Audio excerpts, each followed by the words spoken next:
자, 그러면 먼저 뉴스부터 한번 좀 살펴보겠습니다. 우리 권순우 취재팀장 자리에 계십니다. 어서 오십시오. 안녕하세요. 선프로TV 권순우 취재팀장입니다. 네, 반갑습니다. 반갑습니다. 자, 마감 상황은 다우존스는 1.06% 상승했고요. 네. 나스닥은 0.03% 상승했고 S&P 500은 0.53% 상승했습니다. 네. 뭐 러시아 우크라이나 사태가 좀 더 악화되고 있는 것 같은데 시장은 별로 반응하고 있지 않고요. 뭐 시장에 별일 없었습니다. 근데 요새도 미장하는 사람이 있습니까? 요새 미장이요? 네, 요새 누가 미장을 해요? 코인 해야지. 아, 코인 지금 98,000 와, 달러 넘었죠? 차트 연중 차트 한번 같이 보시죠. 아이고야.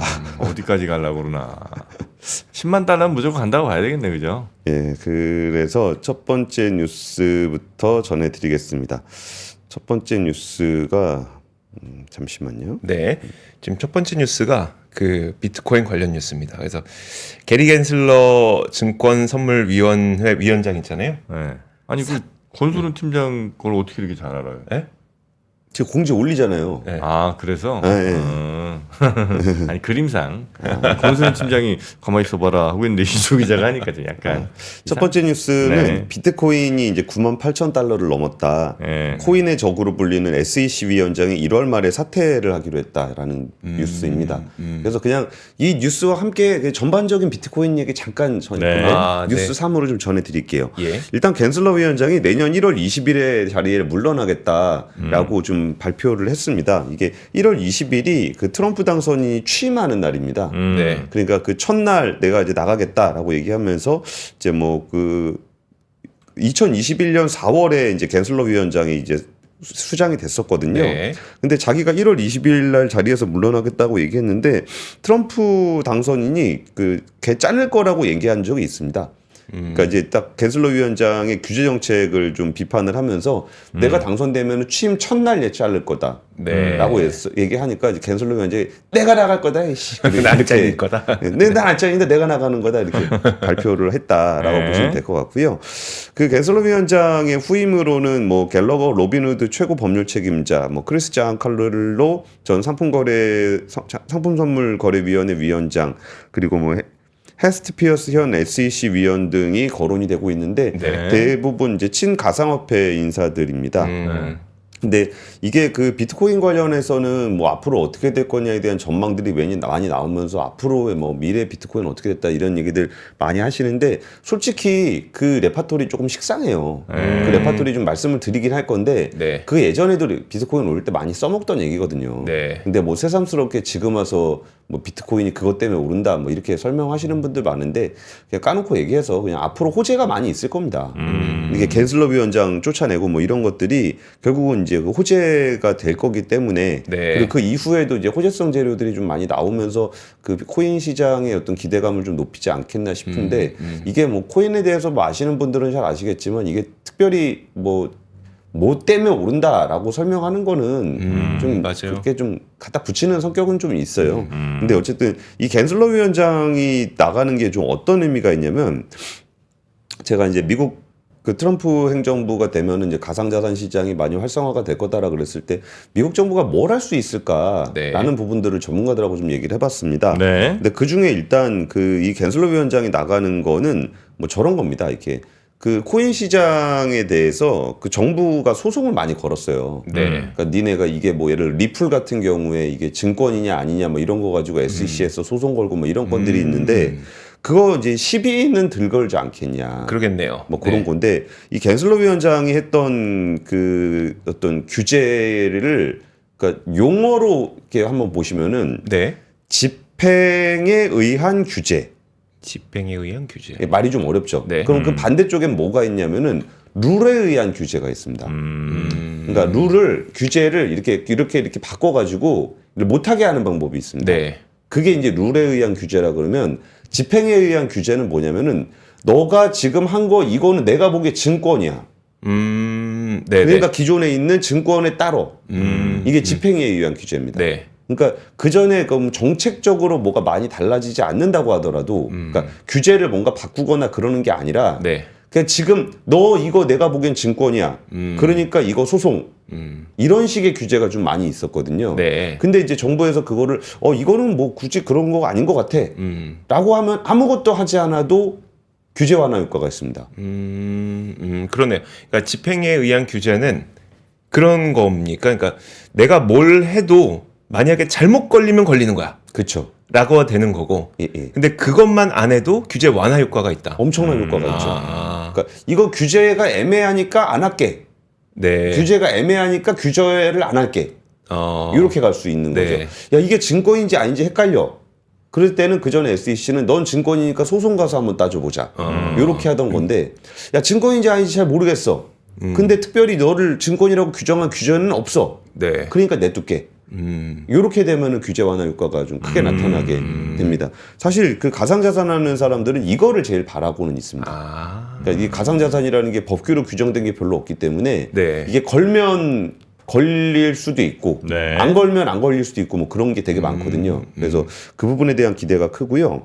그리고 요즘에 그 나오는 그 이른바 떡밥들인데 떡밥들이라는 거는 제가 좀 일부러 좀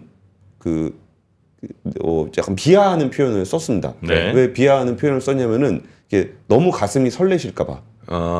네. 얘기를 들으면서 뭐 그런 겁니다. 이제 그 미국 입장에서 비트코인이 어떤 의미가 있나 그래서 이제 상원에서 하원도 아니고 상원에서 네. 비트코인을 전략자산으로 미국 정부가 보유를 한다라는 내용이 들어가 있습니다. 그럼 미국 재무부가 이게 그 전략자산으로 비축을 하게 되는 건데 그 전략자산으로 비축을 하게 되면은 두 가지 효과가 있죠. 하나는 정부가 이것을 공식적으로 자산으로 인정한다는 효과가 하나 있고 네. 또 이게 그 미국 정부가 이걸 전략자산으로 보유를 하게 되면은 일정한 비트코인이 이제 묶이게 되는 겁니다. 네. 그렇게 되면은 이게 수요처라는 게 생기기 때문에 이 부분들의 이제 그 공급은 한정되어 있는 상황에서 막강한 수요처가 생기기 때문에 비트코인 가격이 많이 올라갈 거다. 네. 그러면 이제 그 다음 뭔 얘기가 나오냐? 비트코인 가격을 뭐 10배에서 한 20배 아니면 100배 정도로 올려서 그 비트코인을 팔아서 미국의 빚을 갚으면 된다. 그럼 미국의 재정 건전성이 강해지면서 네. 달러 패권이 유지된다. 이런 시나리오가 하나 있고요. 또 하나는 이제 테더 같은 경우가 있어요. 테더라는 거는 이렇게 코인을 발행을 하면은 예를 들어 1테더를 발행을 한다. 네. 그러면 여기에 상응하는 달러를 보유를 하는 겁니다. 네. 근데 이거를 어디다 쓰는 거냐면은 지금 외국환 거래를 할 때 굉장히 어렵습니다. 그러니까 스위프트나 이런 걸 이용하게 되면은 우리 한 달에 한 번씩 미국에 있는 친구한테 보통 한 2만 불, 3만 불씩은 보내주잖아요. 네. 그러면 몇천만 원씩 보내려고 그러면 그게 수수료도 많이 들고 뭐 친구 이름이 예를 들어서 김정은이다. 그럼 잘 안 갑니다, 돈이. 맞아요. 거기서 네. 다 걸려요. 네. 너 이거 북한의 김정은인지 아닌지를 확인해. 근데 실제로 보내다가 걸려보신 분은 알겠지만 이게 혹시 거주에서 연락이 오는 게 아닙니다. 맞아요. 야, 김정은인지 아닌지 좀 확인 좀 해주세요. 이렇게 안 오고 그냥 돈이 안 갑니다. 아 그래요? 예. 그럼 내가 가서 그거 왜 돈이 안 가요? 그러면은 그때 가서 야, 네가 김정은이 아니라는 걸 설명해봐. 막 이런 굉장히 많은 번거로움들이 있습니다. 저 실제로 겪어본 적 있어요. 그래요. 그래서 저는 이 씨잖아요. 근데 네. 그러니까 리라고 하는 것에 어떤 그 북한의 어떤 관료와 이름이 일치한다. 그래갖고 그것 때문에 뭔가 제한된 적이 있었어요. 리 씨가 뭐 한둘도 한두 아니고. 명이 아닌데 그런 식이에요. 되게 굉장히 불편합니다. 네. 그리고 이제 돈도 많이 들고 수수료도 많이 들고 또 오래 걸립니다. 예. 그러니까 우리는 지금 이렇게 계좌 이체할 때 거의 실시간으로 보내지잖아요. 네. 근데 해외 송금할 때 또 좀 큰 규모로 하게 되면은 이제 오래 걸립니다. 그러면 이제 코인 같은 경우는 그냥 가잖아요. 네. 테더 같은 경우는 그냥 가고 수수료도 거의 없기 때문에 그러면은 이제 디지털 화폐로 이제 달러 거래를 한다라고 네. 하면은 뭐 두 가지 효과가 있습니다. 하나는 전 세계 사람들이 이 화폐를 이용해서 국제 송금 거래를 한다 그러면은 네. 전 세계의 그 거래 통화가 사실상 달러가 되는 겁니다. 디지털 통화이긴 네. 하지만 그리고 이게 우리가 뭐 저기 하잖아요. 뭐 IMF가 인출권 그러니까 특별인출권. 네, 특별인출권이라 그래가지고 전 세계적으로 통용되는 화폐를 만드는데 네. 그 화폐는 뭐 달러가 몇 프로, 유로가 몇 프로, 일본이 몇 프로 이렇게 돼 있잖아요. 네. 테더는 거의 다 달러입니다. 그러니까 이제 전 세계 화폐의 거래 시장을 달러가 다 잡을 수 있다. 네. 그러니까 요 효과가 또 하나 있고요. 또 하나는 뭐가 있냐면은 테더를 발행하면은 여기다가 달러 그에 상응하는 달러를 붙인다 그랬잖아요. 네. 그러니까 담보로 잡는다 그랬잖아요. 네. 담보로 잡는 달러를 꼭 달러라는 피아트 법정 화폐로 가지고 있을 필요는 없습니다. 뭐 예를 들면 대표적으로 뭐 화폐 같은 게 미국 달러 채권, 네. 미국 국채, 미국 국채를 가지고 있으면은 이건 사실상 달러다라고 네. 본다 그러면은 이게 왜 이런 조금 어려울 수도 있는데 어떤 게 있냐면 얘가 달러로 꼭 가지고 있을 필요는 없는 게 모든 사람이 그 테더를 달러로 바꿔달라고 요구하진 않잖아요. 네. 그러니까 달러로 갖고 있는 것보다는 미국 국채로 갖고 있어야 이자라도 더 받을 수 있습니다. 네. 그러니까 대부분 한 8, 90% 정도를 미국 국채로 담아놓고 나머지를 그냥 좀 유동적인 걸로 놔두면은 네. 이자도 받고 할 수 있어갖고 이제 국채를 보관하고 있을 수 있잖아요. 그럼 미국 정부 입장에서는 그렇게 많이 팔리고 그러니까 전 세계 사람들이 많이 이런 코인을 이용할수록 미국 국채를 담보로 잡아야 되는 비중이 커지고 네. 그러면은 굉장히 큰 국채의 수요처가 생기는 겁니다. 그러네요. 그럼 미국 정부는 마음껏 국채를 찍어서 그쪽에다가 담보로 팔고 네. 그걸 가지고 재정의 여력을 가지면서 예산을 쓸 수가 있는 거죠. 네, 그렇게 풀어도 달러 패권은 유지될 것 같다라는 시나리오네요. 그렇죠. 그럼 미국 국채에 굉장히 안정적인 수요처가 생기기 때문에 그러면은 미국의 그 재정 적자가 훨씬 더 높아진다고 하더라도 네. 미국의 뭐 어떤 디폴트라든지 신용 위험들이 없어진다. 그럼 미국한테 좋은 거 아니냐? 네. 뭐 이런 시나리오로 가고 있습니다. 그래서 지금 이제 미국이 그런 것들 추진을 하고 있다. 그러니까 이게 아니요. 그런 시나리오들을 가지고 네. 이제 그 지금 가격 상승을 설명하고 가상자산의 있다. 시대가 올 거고 네. 이게 미국의 패권을 유지를 하는 게 가상자산 시장 활성화가 도움이 된다. 그렇기 때문에 이걸 밀어줄 거다. 네. 그러면서 갈 거지 뭐 이러고 있는 거죠. 네. 트럼프가 그걸 지금 하고 있다. 그게 아니고요. 그런 시나리오가 있다는 네, 거죠. 트럼프는 뭘 하지 않고 있는데 네. 그러니까 이런 상황들을 보면서 이런저런 시나리오들을 쓰면서 이렇게 되게 되면 미국 정부는 가상자산을 굉장히 활성화시킬 것이다. 네. 그리고 거기에 발목을 잡을 뻔했던 게리 겐슬러 위원장도 사퇴를 하기로 했다. 예.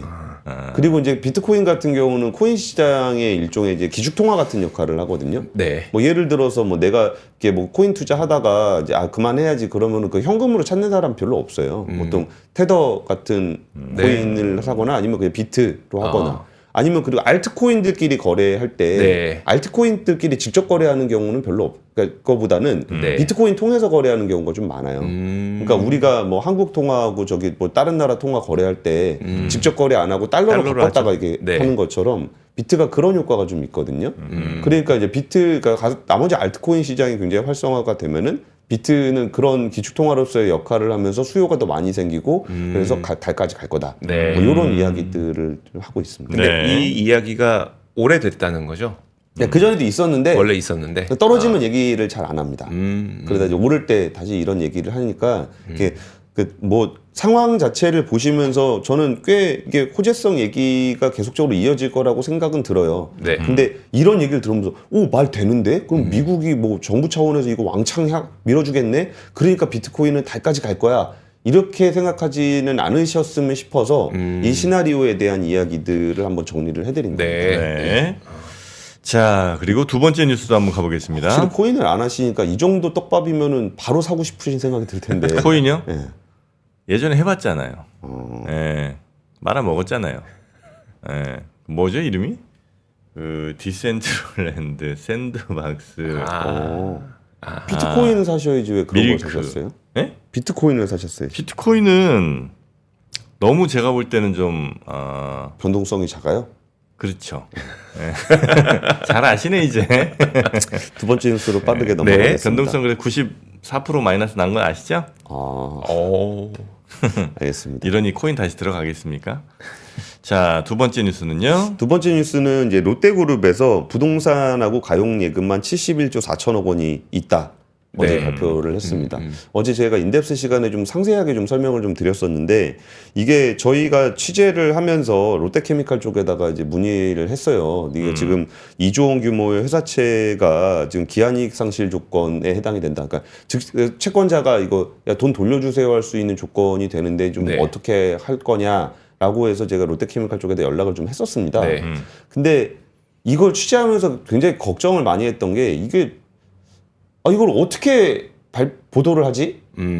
그러니까 2조 원 규모의 회사채가 지금 당장 그 상환유예를 신청할 수 있는 상황이 된다라는 보도를 어떻게 보도를 할까를 고민을 좀 많이 했습니다. 네. 근데 괜히 이거 보도했다가 막 이거 롯데 유동성 위기 겪는 거 아니야? 그래가지고 막 주가 떨어지고 그러면은 우리 투자자분들도 피해 보시고 막 그러잖아요. 네. 그래서 이거를 좀 어떻게 발표를 하는 게 좋을까, 보도를 하는 게 좋을까 하다가 이제 롯데 쪽에다가 얘기를 했고, 그러니까 롯데가 사실 확인 요청을 한 거죠. 네. 네. 그래가지고 그게 이제 나오면서 롯데 쪽에 대응책이 쭉 나왔습니다.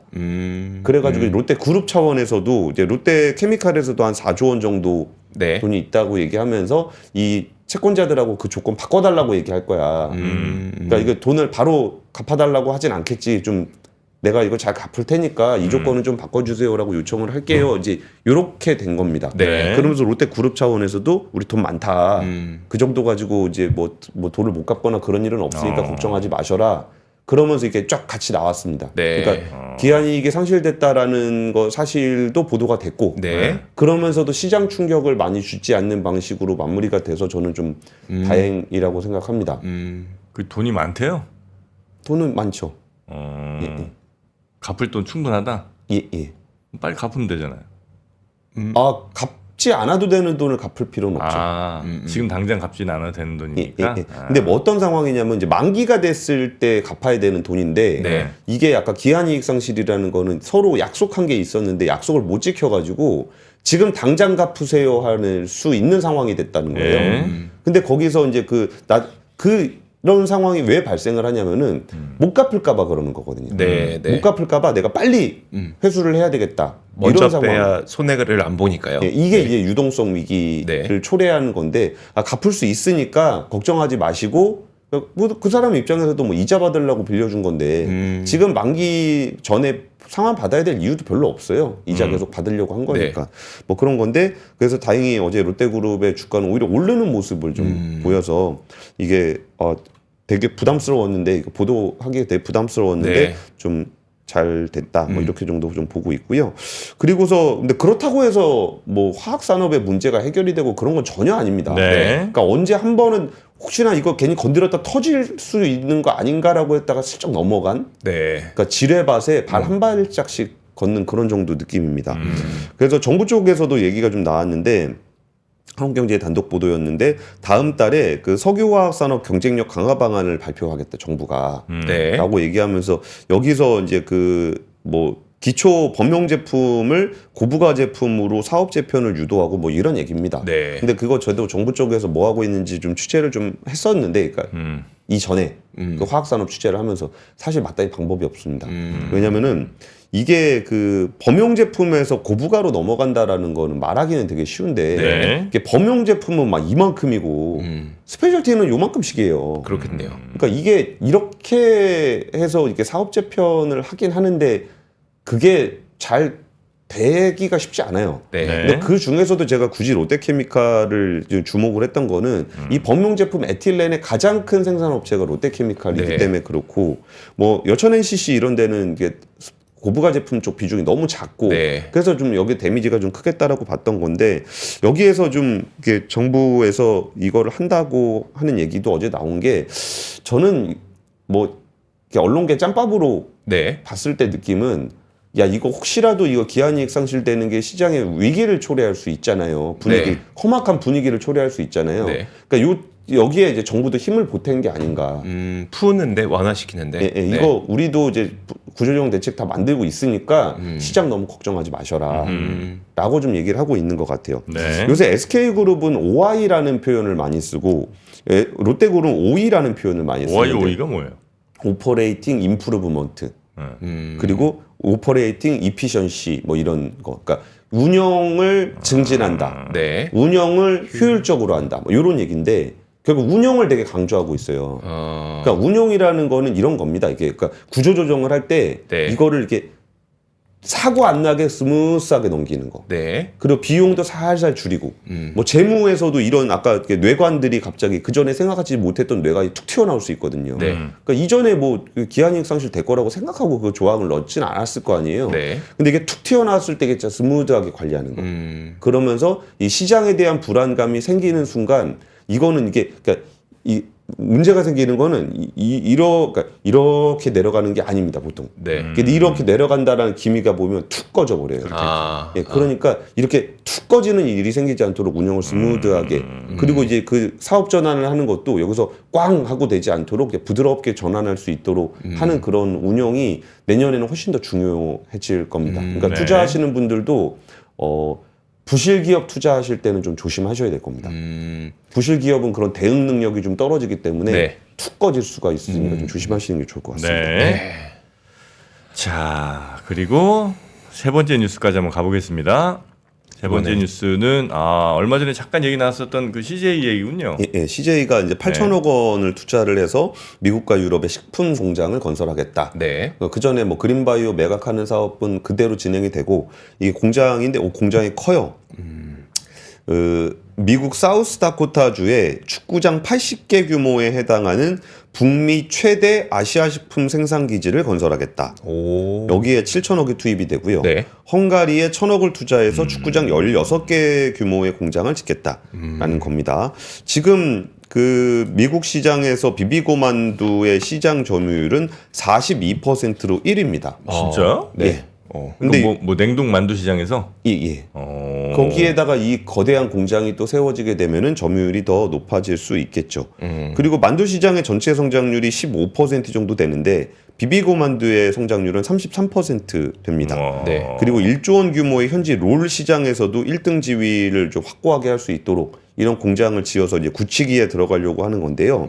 그러니까 이런 부분들이 지금 그 유럽 시장에서도 만두 수요가 연간 30%씩 성장하고 있다고 합니다. 네. 그래서 아무래도 좀 인건비라든지 이런 게 좀 더 저렴한 이 헝가리 쪽을 중심으로 교두보를 삼겠다는 건데요. 그러다 보니까 CJ제당의 식품 사업은 올해 국내는 6% 정도 줄었는데 네. 해외에서는 5% 정도 늘었습니다. 그러면서 이제 그리고 또 이 사우스다코타주에다 공장 짓는다고 했잖아요. 네. 여기가 또 이제 국토안보부 장관으로 지명된 크리스티놈 그 지명자가 그 사우스다코타주 주지사였다 그래요. 그런데 이런 것도 실제로 그 정치 분석하시는 분들은 영향을 줍니다. 네. 그 자기의 지지세가 있는 지역에 어느 기업이 들어와서 일자리를 만드는가. 네. 이런 것도 영향을 많이 준다고 하고요. 이거는 저희가 이제 앞권에서 한번 다뤘던 얘기인데 한번 가서 보시면 재밌는 거 많을 겁니다. 네. 이게 그 인도미라는 인도네시아 라면 회사가 네. 라면을 출시했는데 이름이 한국라면입니다. 저 인도네시아에서 먹을 수 있는 거죠?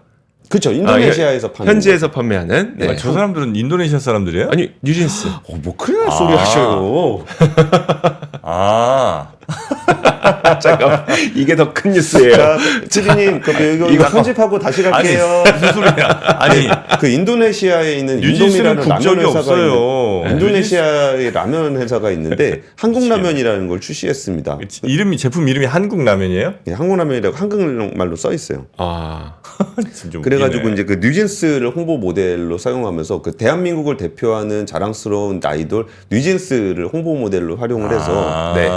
너무 맛있어요. 뭐 인도미 이런 얘기도 이제 홍보 그 유튜브에도 나오고 막 그래요. 그럼 이 라면은 한국 라면인가 인도네시아 라면인가? 네. 이런 혼란을 좀 주는 게 있고요. 이게 그 니신이라는 회사가 볶음면을 네. 냈는데 이게 까르보 불닭을 표절한 거 아니냐. 약간 네. 색깔도 좀 비슷하고. 저기 오른쪽이 우리 거예요? 네. 요건 까르보 불닭 볶음면. 네. 이건 니신의 볶음면. 이것도 볶음면이라고 이름을 써놨습니다. 네. 그래고 이거 이래도 되는 건가? 그러니까 왜 자꾸 베껴? 네. 그런 생각이 드는데 사실 니신은 인스턴트 라면을 세계 최초로 만든 회사고 그 삼양식품이 일본에서 기술을 받아온 묘조식품이 지금 니신 계열에 있습니다. 그러니까 사실은 우리가 라면은 베낀 거죠. 라면은 벤치마크 했다고 하죠. 네. 네, 그런 건데 제가 그 앞권의 내용의 결론이 뭐냐면은 식품산업은 원래 미투가 많아요. 네. 원래 미투가 많으니까 이거를 미투를 한다라는 것에 대해서 걱정하는 게 아니고 식품산업의 진정한 경쟁력은 이 원조로 치고 나가는 것도 중요하지만 원조로 치고 나간 다음에 그 물류, 유통, 생산, 마케팅 이런 역량을 총동원해서 굳히기를 하는 게 중요합니다. 그렇지. 그리고 굳히기가 한번 들어가게 되면 라면, 그러니까 과자 판매 순위를 제가 보여드리고 만들고 있는데 네. 이게 다 옛날 과자입니다. 새우깡, 빼빼로, 포카치, 프링글스, 꼬깔꿀 그 신제품이 많이 나와도 이야. 이게 잘 안 바뀝니다. 옛날 거 계속 먹네요. 네. 그러니까 우리가 원조로 해서 불닭볶음면이 들어간다 그러면은 여기서 시장에서 밀리지 않도록 여기에 뭐 생산, 제조, 뭐 마케팅, 그 물류, 유통 이걸로 쫙 들어가서 굳히기를 해야만 식품 산업이 자리를 잡을 수가 아니 있습니다. 홈런볼 못 들어가요? 홈런 볼입니다. 이게 7위가. 아 7위가 홈런볼. 본인들 7위 못합니다. 홈런볼. 예. 그러니까 지금 저는 뭐 기회가 왔을 때 그냥 들어간다고 되는 건 아닌데 지금 기회가 왔잖아요. KFD에 대한 관심이 많을 때 이게 딱 CJ가 그 밀고 들어가가지고 공장 딱 져서 그냥 깔면서 이 점유율 먹어버린다. 그러면 괜찮을 것 같은데 그러면서 기대하는 건 뭐가 있냐면은 여기까지만 딱 하고 가겠습니다. 네. 일본 업체의 식품 산업의 시가총액하고 한국의 시가총액의 지금 격차거든요. 차이가 많이 아래가 나요. 한국이네요. 그러니까 식품 산업이 더 시가총액을 올릴 여지가 많다라는 얘기를 좀 드리는 거예요. 네. 그러니까 식품은 그냥 내수 산업이니까 맨날 고만고만하게 움직인다라고 생각을 하는데 그게 아니다. 글로벌화 돼가지고 좀 점유율을 좀 가져가고 시장을 공고하게 가져가면 한국의 식품 기업들의 주가도 훨씬 더 레벨업 될 수 있다. 네. 라는 말씀까지 좀 드리고 싶습니다. 네. 알겠습니다. 까르보 불닭은 네. 나는 이제 까르보 불닭은 안 먹어봤는데 불닭볶음면 딱 한 번 먹어보긴 했거든요. 근데 까르보라는 게 뭐예요? 까르보나라에서 네. 갖고 온 거겠죠? 그렇지 않을까요? 그렇겠지? 근데 까르보가 카본이잖아 원래. 카본, 응. 탄소. 그러니까 이제 원래 저 이태리 애들이 이렇게 뭐 먹는데 파스타 먹는데 그냥 계란이랑 치즈 좀 넣었다가 그 탄광에서 일하시는 분들이 처음 먹었다는 거 아니에요 그게. 그래서 와 만물 박사십니다. 아니 그 까르본이면 차라리 내가 이해하겠어요. 근데 네. 까르보는 좀 이상하지 않나? 굳이 따지면 이런 거 따지는 게 좀 촌스러운 거죠? 미안합니다. 네. 아니 저희가 왜 지금 가만히 있냐면은 이거 어디 그 광고로 연결하시려고 그러니까 이걸 꺼내신 어떻게 얘기인가? 연결하지? 이 생각하고 맞아, 있었어요. 맞아. 아 그렇지. 제가 그냥 아는 척하고 싶었었던 것 같습니다. 네. 근데 죄송합니다, 여러분. 아니 나는 그래서 탄소는 가벼워 막 이렇게 연결되나? 막 그러니까 탄소 가벼워서 저도 이게 그램으로 연결시키려고 그러는 줄 알고. 와, 이제 잔뜩 기대하고 있었는데. 나는 이제 그냥 완전 광고에 미친놈으로 되겠다. 그냥 무조건 뭔 얘기를 해도 다 광고구나 나는. 와 그래요. 아닙니다. 그러니까 생각을 읽어보고 싶고 그러니까. 욕심이 네. 들게 만드는. 근데 이런 수많은 잡지식들 어디서 얻었겠습니까? 다 컴퓨터 통해서 얻었죠.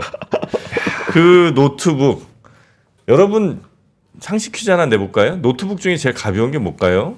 맞습니다, 여러분. 네. 그램. LG 그램이죠. 그램. 네, 그램. 어떻게 사면 될까요? 물론 뭐 백화점에 살 수도 있고 네. 하이마트 갈 수도 있고 뭐 다나와가 살 수도 있죠. 자, 다나와가 보통 제일 싸다고 생각하실 겁니다. 다나와에서 LG 그램 i7 최고의 저 프로세서죠. i7의 네. 16인치 울트라 얼마야? 대신 SSD 2테라 넣었어. 램 32기가야. 얼마야? 요렇게 하면 211만 7,180원입니다. 이게 다나와에서? 다나와 기준 아, 최저가입니다.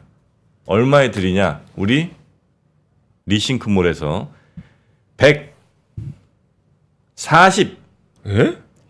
원에 드리겠습니다. 아. 와. 149만 원. 네. 리싱크몰. 어때? 근데 진짜 가격이 다한 것 같은데요. 아니 그러니까 네. 솔직히 말해서 이 정도 나는 이건 뭐 다른 설명이 별로 필요 없는 거야. 그램 모르는 사람 있어요? 없죠. 가벼운 거 다 알잖아. 네, 네. 그리고 16인치에 내가 설명했죠. i7 최고 성능이잖아요. 램 32에 그다음에 2테라야. 뭐 끝났잖아. 야동 몇 개? 네, 2테라잖아요. 다 되잖아. 여기 그러니까 뭐 크리에이터 하는 사람들 다 돼. 대학생 무조건 돼. 그리고 뭐 직장인들 다 돼. 네. 이거 컴퓨터로 웬만한 작업 다 되잖아요. 예. 이건데 지금 이제 곧 수능도 끝나고 했으니까 대학교 입학한 친구들 뭐 또 직장 들어간 사람들 그렇죠. 안 살 이유가 없잖아요. 네. 근데 이거 돼요 이거. 뭐 이거 터치패드 터치 돼요. 터치 스크린. 예, 그렇습니다. 터치도 됩니다. 오. CPU는 인텔이지. 이 사람 i7이라고 하면 인텔이야. AMD는 이렇게 해갖고 저 따르게 뭐 이렇게 나가는 게 있고 예. i7, i5 요거는 이제 인텔. 인텔 막가지 않았냐고? 그래도 최고야 아직은. 인텔 회사는 조금 썩음썩음한데 아직 이 컴퓨터에 들어가는 건 인텔만한 게 없어요. i7은. 한번 보여주세요. 아, 이거 컴퓨터를? 네. 아, 그럴까? 네. 아, 자, 보여주기 좀 그런가? 아니, 네. 이게 얼마나 가볍냐면 제 새끼손가락으로 들겠습니다. 새끼손가락 하나로 듭니다. 자, 봤죠? 자, 새끼손가락 하나로 드는 거 봤죠? 떨지 마시고. 새끼손가락 하나로 드는 거 아이고. 봤죠? 예, 이렇게 가볍습니다. LG 그램입니다. 자, 이거 149만 원. 요게 이제 리퍼 네. 샵에도 파는데 거기에 이제 제가 찾아보니까 170 정도 하더라고요. 리퍼 샵에서도. 네. 예, 요 최고의 리싱크몰 여기서 149만 원에 드립니다. 얼른 하셔서 선물하실 애들한테 선물 혹은 부모님께 선물 친구한테 선물 자 이걸로 하시기 바랍니다. 저는 사실 컴퓨터까지는 아침에 좀 무리다. 우리가 아무리 아침에 잘 판다고 그래도 컴퓨터 좀 무리 아니겠냐 얘기했는데 가격이 매력적이더라고요. 그러네요. 가격 이 정도면 난 충분히 가능성이 있다고 봅니다. 그럼요. 예. 네. 자 며칠 안 남았습니다. 얼른 LG 그램. 네. 근데 저는 LG가 정프로님 꼭 영입을 해야 된다고 생각해요. 저를요? LG가 진짜 마케팅 못하기로 유명한 나라죠. 맞아요. 맞아. 이 그램 같은 거는 얘기 들어보니까 100g 몇 g이죠? 몇 g인지 그때 모르는데 1kg이었을 때 1kg이었을 때 1kg 안 된다는 거 아니에요? 네, 1kg 안 됐는데 그냥 1kg밖에 안 된다고 얘기해가지고 오히려 네티즌들이 이거 1kg면 안 되는데 왜 자꾸 1kg이라고 그냥 맞아. LG가 좀 그런 면이 있어. 답답해. 얼추 그쯤 돼요. 이렇게 그러니까 마케팅은 정프로님을 영입해야 된다고 봅니다. LG에서. 맞습니다.